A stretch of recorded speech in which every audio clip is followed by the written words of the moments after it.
Can a 24-year-old scientist actually survive after publicly challenging the most powerful diamond empire on Earth? Picture a courtroom in Johannesburg. On one side, De Beers, the company that controlled the global diamond industry for more than a century. 47 lawyers. Billions in influence. An empire built on making the world believe a stone was priceless. On the other side, a 24-year-old woman from a mining town in South Africa. 3 lawyers. 1 USB drive. And a warehouse laboratory that could grow diamonds almost identical to the ones De Beers spent generations controlling. Her name was Naledi Dlamini. And 3 hours earlier, she had publicly revealed something capable of collapsing the diamond market forever. De Beers thought they could bury her before the world understood what she had built. They were wrong. Because this story did not begin in a courtroom. It began 200 meters underground, with a little girl who asked one dangerous question. If diamonds are just carbon, why do they cost so much? Naledi Dlamini is 9 years old the first time she goes underground. Her father, Soweto Dlamini, 15 years into his job operating extraction machinery at the Kimberley mine, is given special permission on a quiet Saturday to show his daughter where he works. She wears an oversized hard hat and holds his hand in the elevator cage as the earth swallows them. She does not find it frightening. She finds it fascinating. The heat, the pressure, the kimberlite pipes, the ancient volcanic throats that carried diamonds to the surface from 100 kilometers below the Earth's mantle. Her father explains it all, slowly, in Sesotho, because science in your mother tongue lands differently. He tells her what a diamond is: pure carbon, crystallized under impossible pressure, over billions of years. She thinks about that for a very long time. On the way back up, she asks him one question. If it's just carbon, why does it cost so much? He laughs. Then he stops laughing. Because the answer, that diamonds cost what they cost because De Beers decided they would, not because nature made them scarce, is the answer that will define the next 15 years of his daughter's life. He answers honestly. He wishes, later, that he had waited until she was older. She was not old enough to know she should not ask what came next. Soweto Dlamini develops silicosis at 41. The progressive scarring of lung tissue caused by decades of inhaled silica dust. The invisible cost that Kimberley's mining families have paid for generations while the diamonds moved through Antwerp and New York and Dubai and became someone's engagement ring and someone's symbol of eternal love. Naledi watches her father's breathing change. Slower. Shallower. He still goes to work. He cannot afford not to. The mine's compensation program offers him a settlement that her mother, Lerato, describes in one word: insulting. Lerato works as a seamstress. Naledi is 15 and studies chemistry because she once asked a question underground and has never stopped pulling on the thread. She wins the South African Science Olympiad at 16. Chemistry, top score nationally. The prize is a R50,000 scholarship and a photograph in the local paper. De Beers sends a congratulatory letter. She frames it. Not with pride, with intention. She keeps it on the wall of her bedroom in the house her father is slowly suffocating inside. She looks at it every morning. It says, in effect, "We noticed you." She is already thinking, good. Keep watching. Naledi arrives at WITS on a full chemistry scholarship at 18. Her research focus, chosen on the first day of her undergraduate program, is announced to her supervisor with an unusual neatness for a first-year student. I want to study chemical vapor deposition as it applies to type IA diamond synthesis at reduced energy thresholds. Her supervisor, Professor Amaran Kosi, pauses over her coffee. You know De Beers has a lab division doing exactly this? I know, Naledi says. I want to do it better. And cheaper. And in a way that doesn't require a cartel to distribute. Nkosi does not discourage her. She files this in the category of students who know exactly what they are angry about and have decided to do something technically rigorous with the anger. These are the interesting ones. She gives Naledi access to the Advanced Materials Lab. Naledi sleeps 4 hours a night for 3 years. She graduates top of her class with a distinction in materials chemistry and a thesis titled, Optimizing Low-Pressure CVD Parameters for Gem-Quality IA Diamond Synthesis. Her external examiner, a professor from Imperial College London, writes in his report, "This is among the most practically significant undergraduate dissertations I have reviewed in 20 years of examining. If this researcher receives proper funding, the implications for the diamond industry are substantial and immediate."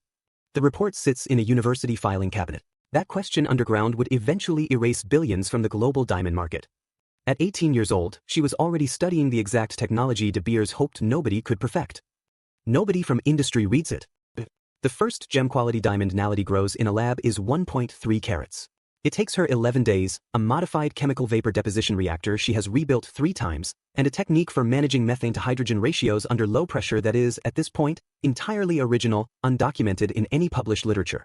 She takes it to a gemologist she found through Professor Nkosi. The gemologist, a Belgian man who has graded diamonds for 40 years, examines it under loupe, then under spectrometer, then under the most advanced testing equipment his lab possesses. He comes back into the room after 40 minutes.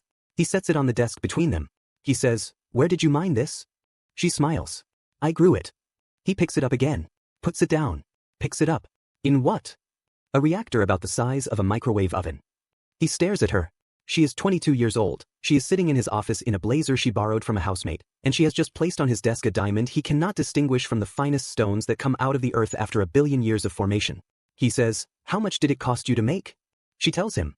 His face does exactly what she expected it to do. Then she tells him what De Beers sells that grade of diamond for. He sits very still for a moment.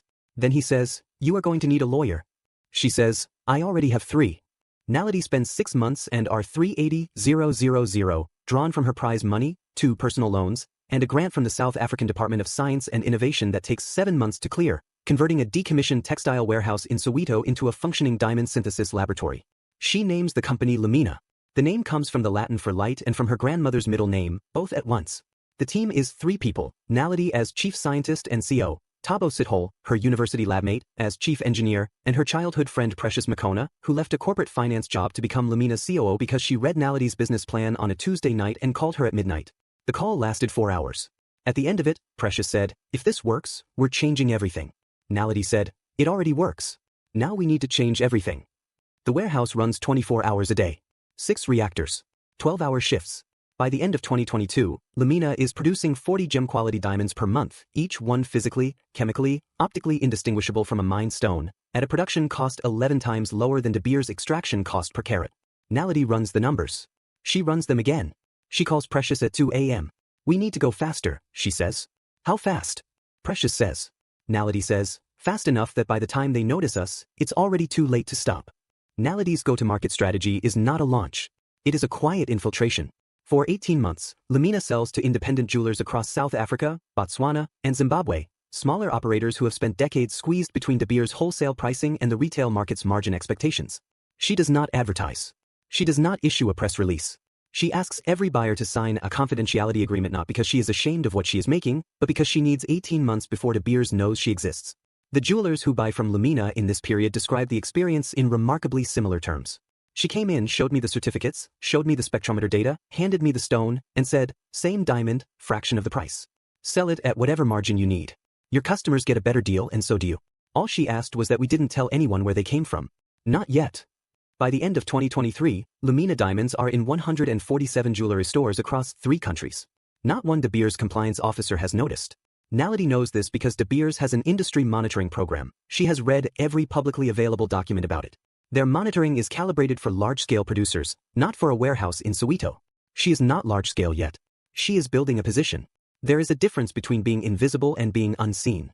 She is the latter, deliberately, until the day she chooses not to be. Professor Amaran Nkosi, watching LUMENA's progress from a careful distance, writes an opinion piece for the South African Journal of Chemistry in February 2023. The title is Lab-Grown Diamond Technology and the Coming Disruption of Mineral Extraction Economics. She is careful, academic, measured.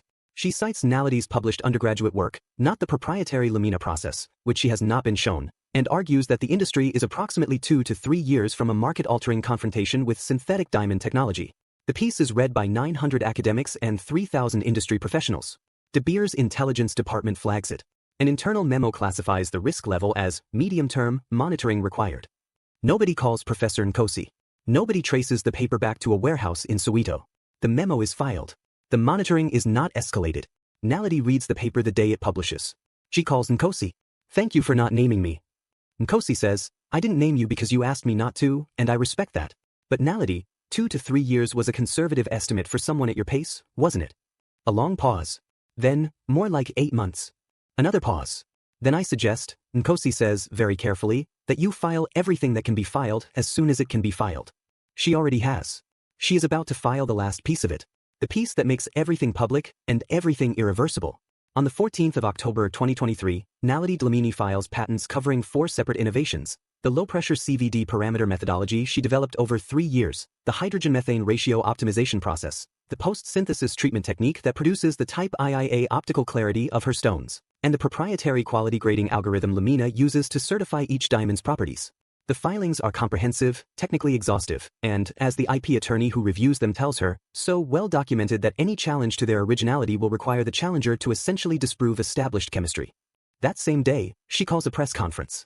Not a big room, 15 journalists, a table, a velvet tray of diamonds, and a spectrometer. She shows them how she makes a diamond. She shows them the cost. She shows them the De Beers wholesale price for equivalent grade. She says, "Every diamond on this tray cost me our 420 to produce. De Beers would wholesale the same stone for our 18,500. Your grandmother's ring, your sister's engagement ring. The price was not set by geology. It was set by a company that decided what diamonds should cost. We are offering an alternative. The diamonds are identical. The price is honest." The press conference goes viral within 4 hours. By midnight, LUMENA's email server has received 31,000 inquiries. By the following morning, the share price of De Beers' parent company, Anglo American, has dropped 7.3%. By that afternoon, Naledi has a legal letter from De Beers' attorneys, a document she photographs and shares on social media with one line of caption. They noticed. 3 of her patents were still pending. De Beers had 47 lawyers. Naledi Dlamini had just started a war she might not survive. And what De Beers did next nearly destroyed the entire diamond industry.